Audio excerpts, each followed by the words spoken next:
नमस्कार मो doctor Santosh Kumar Das associate professor neurology KIMS hospital Bhubaneswar काम करुच्ची। आज गोटे एमती टॉपिक उपरे आपण संगे डिस्कस करी जहाँ को जानिबा निहाती आपण समस्त दरकार, जार ना होची ब्रेन स्ट्रोक बा मस्तिष्क घात बा पैरालिसिस रोग। एते कॉमन प्रति 4 जनरू जड़े लोक को ब्रेन स्ट्रोक होबार संभावना बहुत अधिक।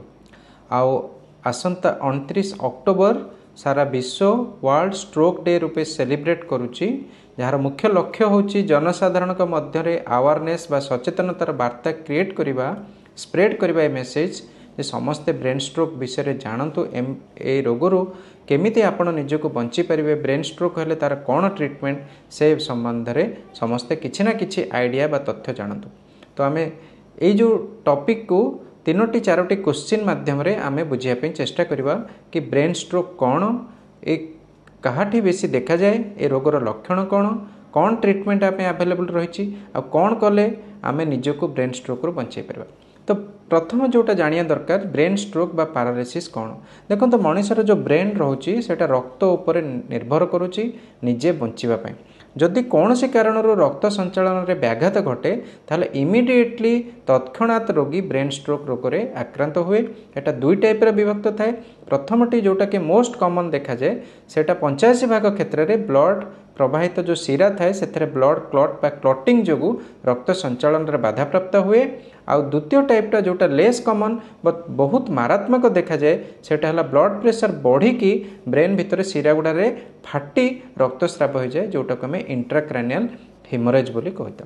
यदि ब्रेन स्ट्रोक हुए ताहले रोगी ठीक की लक्षण देखा जाए जहाँ फल कि आप जानीपर कि से रोगी ब्रेन स्ट्रोक रोग रे आक्रांत होइछि। मन रखु सरल उपाय मन रखिबार जोटा होछि B fast, BFAST। B means balance रे रोगीर हठात करी असुविधा हुए, रोगीर मुंड बुलाए, रोगी ठीक से चली पारे ना, बांती करे, आखि की डबल डबल देखा जाए, गोटे जगह बसिला बेलू गोटे साइड को ढलिकी चले।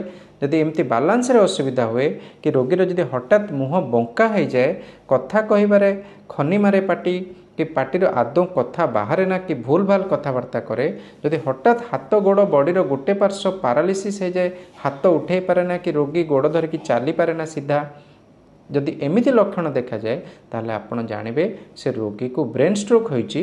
आ एटा हठात कि होता है, रोगी भलरे शोइथिबो, सकाळ उठिला बेलू पार्टी आउ कहि पार नथबो, खनी मारथबो कि हाथ गोड़ उठे पार नथबो, आपण जानबे ताको ब्रेन स्ट्रोक होइछि।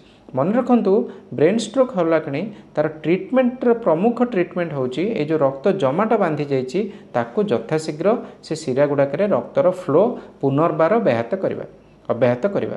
तेणु केमिति करेंगे, जदि रोगी को 4.5 घंटा भितर न्यूरोलॉजिस्ट बा स्नायुरोग विशेषज्ञ पाखे आप पहुँचे पारे और यथाशीघ्र तांकर ब्रेन स्कैनिंग करी तार ट्रीटमेंट कले रोगी संपूर्ण भाव ठीक हो पार।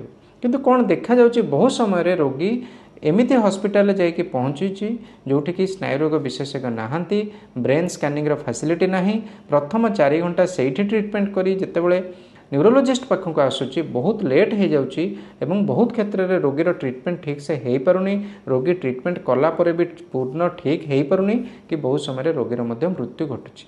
तेणु मन रखु गोल्डन टाइम होची 4.5 घंटा, सही समय भितर रोगी को निहाती न्यूरोलॉजिस्ट अवेलेबल थिबा हॉस्पिटल रे पहुंचातु जहाँ फल कि तार सफल ट्रीटमेंट हो पारे।